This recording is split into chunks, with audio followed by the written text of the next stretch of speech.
Any boogers? Enticing. How do I look, Todd? Hey guys, welcome to our first ever episode for Life of the Brand podcast.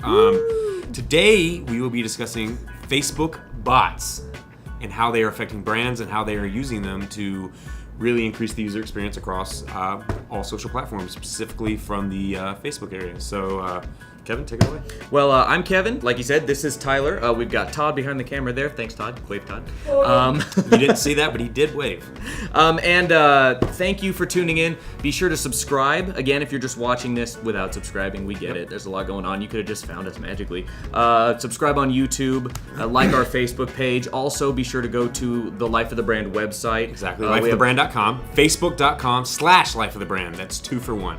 And then what's the YouTube one? YouTube is youtube.com/Life of the Brand. Genius. It's genius. It's very simple. It's branded, just like our lives. I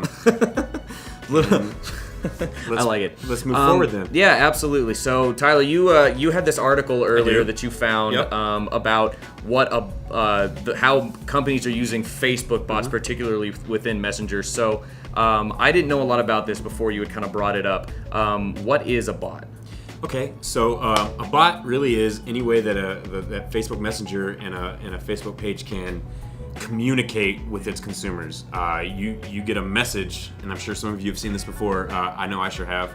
And I don't have an anecdote, but I will tell you I ordered a present for my mother, and I got a nice little Facebook Messenger saying your package is on its way for delivery. So it is an automated thing that brands are using in order to get information out. It's kind of a way to get rid of the email blast, so to speak, and direct mailers and all sorts of things like that. So direct interaction with the consumer. Correct. Okay. Correct. And it's really, really increasing engagement and user experience across the social platform. It's turning it into a way to advertise where people don't even realize they're being advertised to. And with millennials, that is our main goal, is because these people are cord cutters. They don't want to see ads. I mean, I'm one of those people, and this is my profession, and I hate seeing ads. I have ad blockers on all the time. Yeah, and you don't want to be talked at. Millennials don't want to be talked at. So even if an ad does make it through, and even if it's something you're interested in, you don't necessarily want to be told to buy something or told to go do something. And so the idea of the bot, at least as I've kind of understood it and kind of looked at it,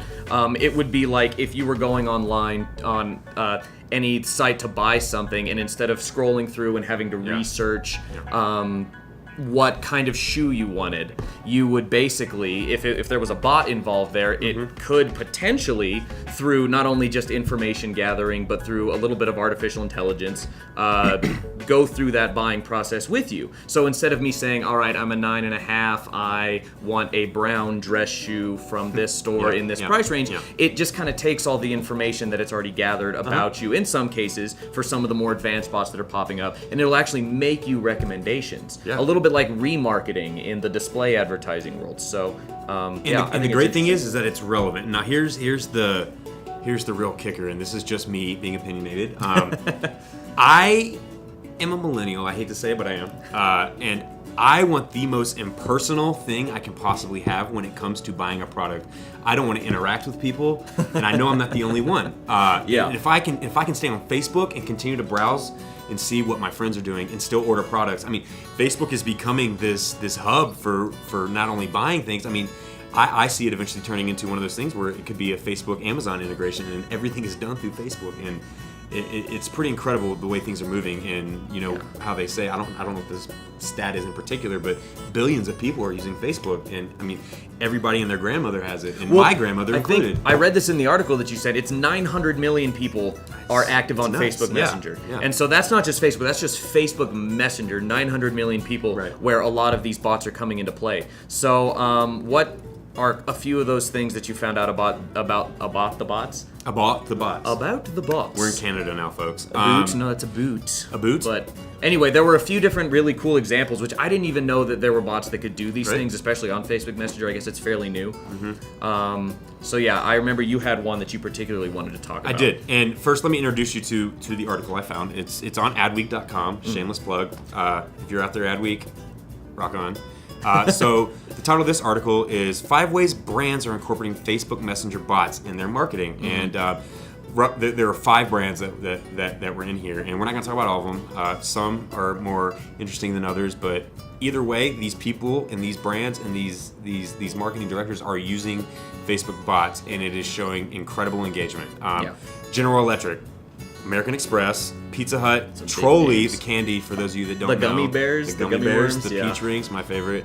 And last but not least, Whole Foods. So really what we're going to do is we're going to talk about our favorite examples of it. And I guess I'll start it off with what I thought, and this came from actually Trolley. And this is a great quote that Rob Peischel said. He's the VP of Group Creative, and he is the director at Trolley's agency, Periscope. So this is what he said. Our audience and fans are deeply into messaging apps. So if you can have a conversation with Trolley, that kind of engagement is so much more valuable than just an impression.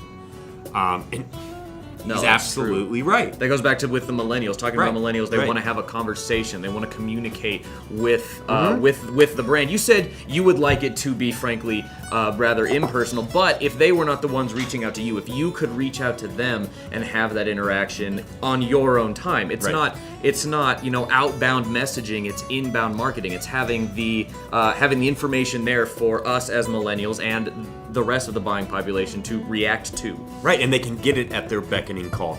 All they have to do is sit on their couch, their lazy boy, and open up Facebook Messenger. Open up Facebook Messenger, and a great example is Whole Foods. And I know you wanted to touch on this, but I'm going to go ahead and briefly explain what they did. And if you want to jump in. But they're using emojis. And Kevin, okay, so this is crazy. Whole Foods made a Facebook Messenger bot where you can get recipes by posting emojis to Facebook. So if you are on your smart device, smartphone, you can go through the emojis, and there's a list of emojis. You can literally post a chicken and it will give you a recipe for chicken. You can post a watermelon and it'll give you a recipe for a smoothie, or a pineapple. It's insane. So literally all you have to do is put an emoji up there and it will give you a recipe. It's the same thing. One of the pizza joints did this a while ago, where you could literally just message them a pizza emoji and it would order a pepperoni pizza based on what you put in beforehand. So Whole Foods took that to the next level, and they would give you recipes, and it's content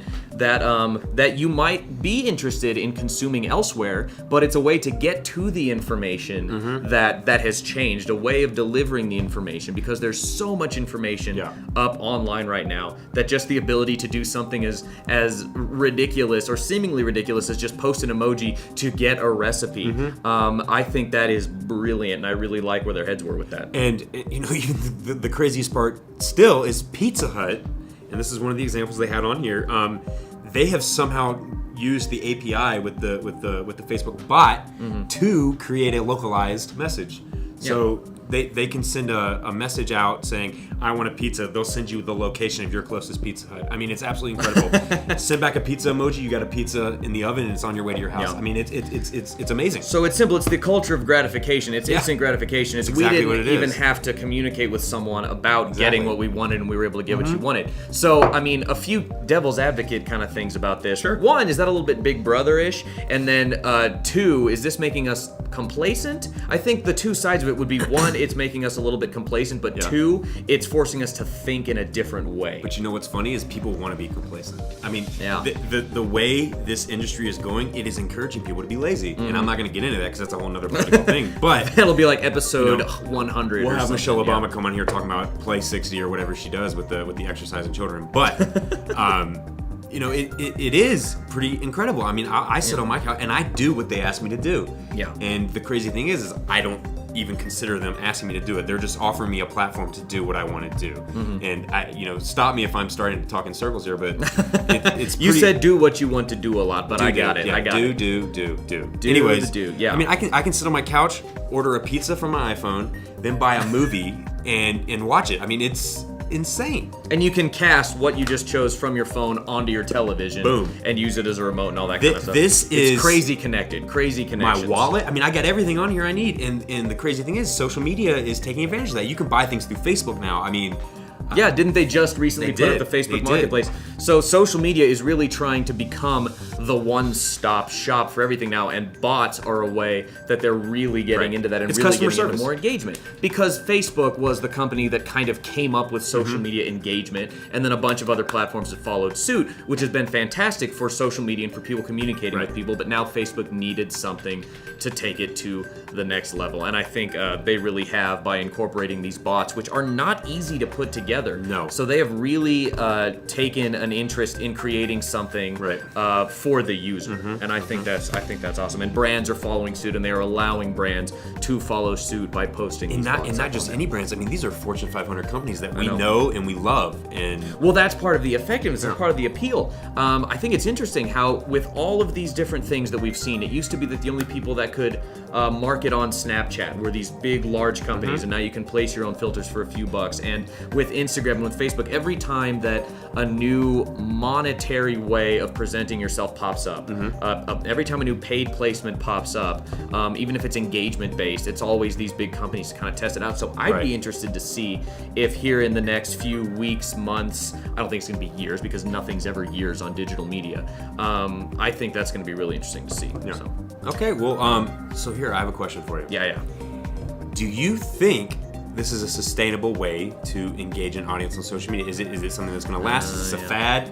And I know it works for big businesses, but how can the small businesses benefit from this? I mean, what do we see in the merit of this product? Is it something we can sell, or is it just something that is going to just be here for a time being? I think the biggest barrier to this is going to be that it is right now so difficult to create these bots, to create this kind of network of information that you can pull from, to actually make it usable for someone, so that it can actually, for lack of a better term, read someone's mind to kind of know that's what it is, how they're going to use it. That's so hard to put together now, and I know big data is coming a long way, and I know that there are going to be ways to make it more accessible, and that's probably a niche in the market. If a company could figure out a way to create almost scalable different versions of bots so that small businesses could get on board fairly easily, I think that would be what could turn this into something that could go on for a little while. And I'm not actually sure if this isn't just going to be a little bit gimmicky for a little while. I know people thought Snapchat stories were going to be a little bit gimmicky,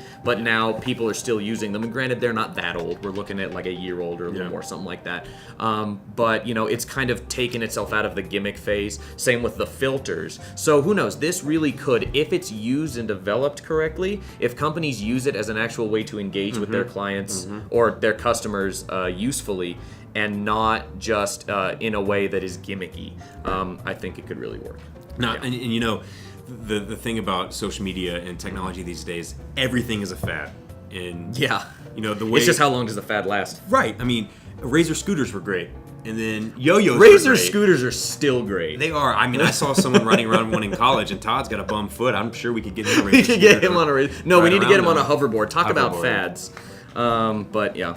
That's where we're going with this. Every week there's something new out. I mean, Facebook is constantly changing the way social media operates, and it's as our digital media strategist for the producers, we have Griffin Week Advertising and Warehouse 75 Digital. I mean, I am constantly having to do my research, and there's always something new. There's always something to get on top of and be the first to do, and just by the time you figure something out, something new has come along. And the thing is what we're trying to do here is incorporate all those strategies into one marketing plan.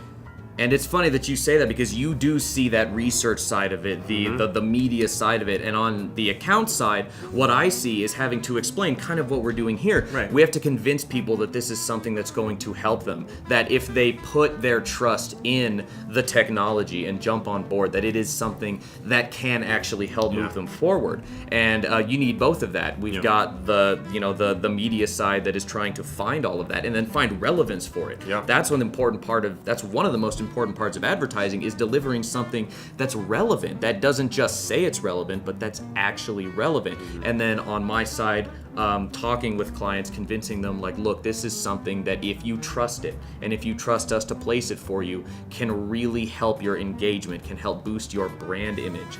And I think that's a great moral for this first show today, is we've shown how things grow quickly what is going to be the implications of it? How are we going to view these things in time? Yeah. And I know that just even as we keep doing these videos, we're probably going to revisit these things and discuss them more. So I'm excited about it. Me too, man. I mean, I think this is great. I'm glad we found this article, and you know, guys, feel free to comment below with your thoughts. I know you're not all going to agree with us. Play devil's advocate. I mean, we could do a whole segment on the people that didn't like what we just said. Devil's advocates that think something else about it. So, yeah, feel free to comment below. This will be on YouTube, Life of the Brand Facebook, Life of the Brand website. It's going to be all over. It's going to hit you from every angle. Don't worry, though. We will not advertise it. And thanks to Griffin Wink Advertising and absolutely. Warehouse 75 for producing this, for allowing us to get on here and share our thoughts. Again, share your thoughts in the comments, and we will be back next Tuesday with another episode, and we'll discuss some more trends that we see evolving as Life of the Brand gets going here. And so I think we're still trying to figure out how to end the show, but for now...